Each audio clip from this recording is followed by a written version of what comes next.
تک انسان اللہ سے ڈرتا نہیں، اس وقت تک اس کو تقوی نصیب نہیں ہوتا، بلکہ تقوی اور خشیت ربانی یہ دونوں ہم معنی بھی آپ اس کو کہہ سکتے ہیں۔ جہاں تقوی ہوگا وہیں پر خوف الہی ہوگا، اور جہاں پر خوف الہی ہوگا وہیں پر تقوی ہوگا۔ اور یہ بھی سن لیں، جہاں تقوی وہاں خدا کا خوف، جہاں خدا کا خوف وہیں پر تقوی، اور جہاں خوف خدا اور تقوی ہوں گے وہیں پر ایمان ہوگا۔ اس لیے کہ ایمان کی نشانی یہی ہے، ایمان والے وہ ہیں جو اللہ سے ڈرتے ہیں، ایمان والے وہ ہیں جو خدا کی بارگاہ میں گر گراتے ہیں۔ اب آپ سے پوچھنا چاہتا ہوں، اگر ہمارے دلوں میں اللہ کا خوف نہیں ہے، کہیں ایسا تو نہیں کہ معاذ اللہ ایمان کا طوطا اڑ چکا ہے؟ لوگ کہتے ہیں مولانا تقریر میرے دل پر اثر نہیں کرتی، کتنے مقرر کو سنتا ہوں، بلکہ میں سمجھتا ہوں پہلے لوگ جو ہیں جتنی تقریریں نہیں سنتے تھے اس سے زیادہ تقریریں آج سنی جا رہی ہے۔ مقرر بھی خوش ہیں، اتنے ویوز آ رہے ہیں، فلاں بھی خوش ہیں، اتنے لوگ مجھے دیکھ رہے ہیں، لیکن لوگ بدلتے نہیں، لوگوں کی زندگی پر اثر نہیں ہوتا، اس لیے کہ تقریروں کا اثر بھی قرآن کہتا ہے کس کے دل پہ ہوتا ہے۔ یہ بات بہت پوائنٹ کی دل پہ لکھ لینا، سورۃ الاعلیٰ کے اندر اللہ نے نصیحتوں کا اثر کس کے دل پہ ہوتا ہے، تو اللہ رب العزت ارشاد فرماتا ہے فَذَكِّرْ إِن نَّفَعَتِ الذِّكْرَىٰ سَيَذَّكَّرُ مَن يَخْشَىٰ وَيَتَجَنَّبُهَا الْأَشْقَى الَّذِي يَصْلَى النَّارَ الْكُبْرىٰ۔ اللہ پاک ارشاد فرماتا ہے نصیحت اسی پر اثر کرتی ہے جس کے دل میں اللہ کا خوف موجود ہوتا ہے۔ اگر آج دلوں پر تقریریں اثر نہیں کر رہی ہے تو اس کی ایک نشانی یہ بھی ہے کہ ہمارے دلوں کے اندر جس خوف خدا کا مطالبہ کیا گیا ہے وہ خوف خدا ہمارے اندر موجود نہیں ہے۔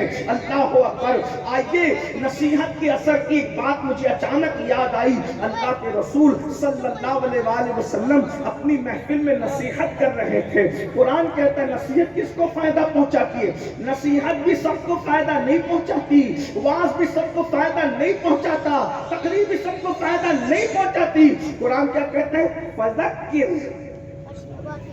اللہ پاک ارشاد نصیحت کرو، وذکر، نصیحت کرو، فإن الذکریٰ تنفع المؤمنین، نصیحت کرو کہ نصیحت مومنوں کو فائدہ دیتی ہے۔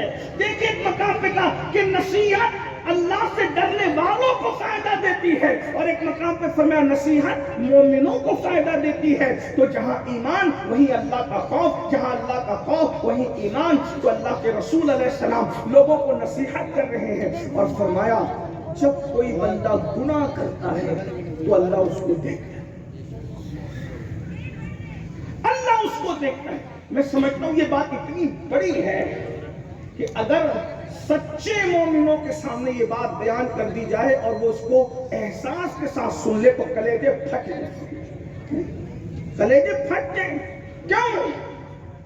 اپنے عنوان کی طرف جلد آؤں گا، لیکن غور فرمائیں، جب انسان زنا کرتا ہے تو دائیں بائیں دیکھتا ہے، جب انسان جوا کھیلتا ہے تو دائیں بائیں دیکھتا ہے، حتیٰ کہ اگر بیوی کا میسج بھی پڑتا ہے تو وہ دائیں بائیں دیکھتے۔ بیوی کی بات کر رہا ہوں، ابھی جو لوگ ناجائز اور حرام رشتوں میں ڈوبے ہیں ان کا تو تذکرہ ہی نہیں ہے۔ انسان کو انسان کا خوف اور لحاظ اتنا ہے کہ بیوی سے بات اگر وہ میسج پہ کر رہا ہے اور چار لوگ اسٹیج پہ بیٹھے ہوئے، اب تو وہ جو ہے موبائل کے اوپر جو لگایا جاتا ہے اس کو کیا کہتے ہیں، اوپر کی طرف جو گلاس لگایا جاتا ہے، اسکرین جو لگایا جاتا ہے تاکہ دائیں بائیں کو دیکھنے والے کو نظر نہ آئے، یہی ہے نا کہ معاملہ ہمارا محفوظ رہے۔ اللہ اکبر۔ مجھے بتائیں دائیں بائیں بیٹھنے والے کو موبائل کا اسکرین نظر نہیں آنا چاہیے، کتنا لحاظ ہے۔ بیوی کا میسج، دوستوں کا میسج، پارٹنر کا میسج، کسی کا بھی میسج پڑھ رہا ہے، گھر سے فون آیا تو آدمی جو ہے آواز تھوڑی دھیرے کر دیتا ہے، کیوں؟ تاکہ کسی کے کان میں آواز نہ جانا چاہیے۔ گھر سے فون آیا ہے، بات پتہ نہیں کس قدر کیسی ہو سکتی ہے۔ افسوس کی بات ہے اپنے جیسے حقیر انسان، اپنے جیسے